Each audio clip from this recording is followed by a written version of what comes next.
Hello everyone. Every suggestion and explanation to keep in mind in this video comes directly from the expert mechanics working in this shop where I am right now. Alright, don't panic, it's not the end of the world, but it is a wake-up call for your all-wheel drive system. Basically, your car is telling you that something is wrong with how the four-wheel drive is working.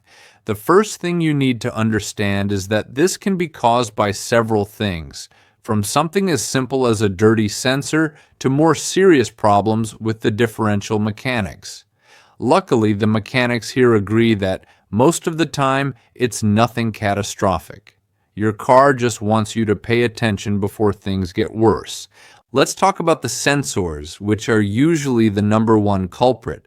The wheel speed sensor can fail and send erratic signals to the car's computer, making the AWD system think the wheels are slipping and shutting it down.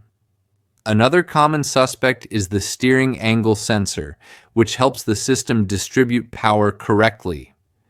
If any of these sensors fail or have a loose connector, the car automatically switches to two-wheel drive. But it's not all electronics. You also need to check the mechanical side. The internal AWD clutches, differentials, and transfer case need to be well lubricated.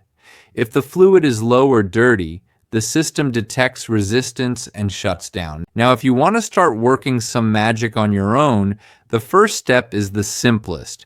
Check the AWD or four-wheel drive fuses.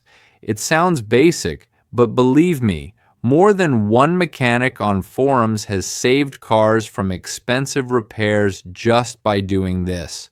Also, inspect the wiring. A loose or corroded connector could be the culprit shutting down your AWD. If after this your dashboard still shows the warning, it's time for an emergency reset.